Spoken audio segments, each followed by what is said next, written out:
बात भारतीय लोकतंत्र की जड़ों पर हुए सबसे बड़े हमले के आरोप की। एक ऐसा आरोप जिसने देश की सबसे बड़ी संवैधानिक संस्थाओं में से एक चुनाव आयोग को सीधे कटघरे में खड़ा कर दिया है। यह आरोप लगाया है कांग्रेस का सबसे बड़े नेता और लोकसभा में विपक्ष के नेता राहुल गांधी ने। उन्होंने इसे वोट चोरी का एटम बम कहा है। क्या वाकई भारत में चुनाव चोरी हो रहे हैं? क्या मतदाता सूची में लाखों फर्जी वोटर हैं? क्या चुनाव आयोग और बीजेपी की मिलीभगत है, या फिर ये सिर्फ चुनावी हार के बाद लगाए जा रहे बेबुनियाद आरोप हैं? आज हम इस महाटकराव की हर परत खोलेंगे। राहुल गांधी के दावों से लेकर चुनाव आयोग के सख्त पलटवार तक सच क्या है। राहुल गांधी का सनसनीखेज खुलासा।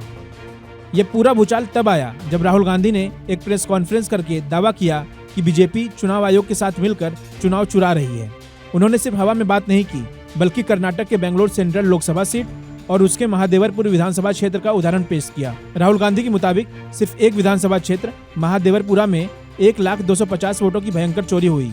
उन्होंने इसका पूरा हिसाब भी दिया। 11,965 डुप्लीकेट वोटर, 40,009 फर्जी और अमान्य पते वाले वोटर, 10,452 बल्क वोटर यानी एक ही पते पर ढेरों वोटर, 4,132 अमान्य फोटो वाले वोटर और 33,692 नए वोटरों के फॉर्म 6 का गलत इस्तेमाल। राहुल का दावा है कि ये सिर्फ एक सीट की कहानी नहीं, बल्कि पूरे देश में यही खेल चल रहा है। उन्होंने कहा कि बीजेपी सिर्फ 25 सीटें 33,000 से कम वोटों से जीती है और इतनी सी चोरी उन्हें सत्ता में बनाए रखने के लिए काफी है। राहुल ने चुनाव आयोग पर सीधे सीधे कई और गंभीर आरोप भी लगाए।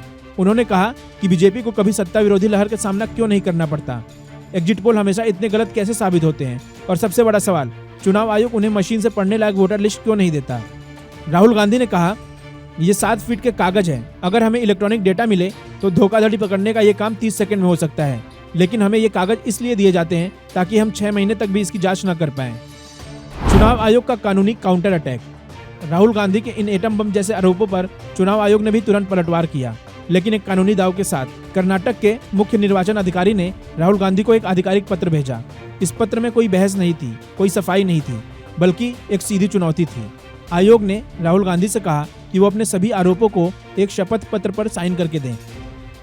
इस शपथ पत्र में साफ लिखा है कि अगर आपके दावे झूठे निकले तो आपको लोक प्रतिनिधित्व अधिनियम 1950 और भारतीय न्याय संहिता 2023 के तहत सजा हो सकती है। यानी आयोग ने कहा, आरोप लगा रहे हैं तो अब कानूनी जिम्मेदारी भी लीजिए। चुनाव आयोग के सूत्रों ने तो यहाँ तक कह दिया, या तो साइन करके दें या फिर भारत की जनता को गुमराह न करें और चुनाव आयोग पर बेबुनियाद आरोप लगाना बंद करें। आर पार की लड़ाई, कौन सच्चा कौन झूठा। अब गेंद वापस राहुल गांधी के पाले में थी। क्या वो कानूनी दस्तावेज पर साइन करेंगे और जेल जाने का जोखिम उठाएंगे? इस पर राहुल गांधी ने भी पलटवार किया। उन्होंने कहा कि वो साइन क्यों करे, ये डेटा तो खुद चुनाव आयोग का है। राहुल गांधी ने कहा, मैं इसे शपथ की तरह ही कह रहा हूँ, ये उनका डेटा है, हमारा नहीं। दिलचस्प बात यह है कि उन्होंने ये नहीं कहा कि हमारा डेटा गलत है। वो सच जानते हैं और वो जानते हैं कि हम भी सच जानते हैं। तो अब स्थिति ये है कि एक तरफ राहुल गांधी हैं जो कह रहे हैं कि सबूत सबके सामने हैं, आयोग खुद जांच क्यों नहीं करता। दूसरी तरफ चुनाव आयोग है जो कह रहा है कि अगर सबूत है तो कानून के तहत शिकायत दर्ज कराइए, हवा में आरोप मत लगाइए। ये लड़ाई अब सिर्फ राहुल गांधी बनाम चुनाव आयोग या कांग्रेस बनाम बीजेपी की नहीं रह गई।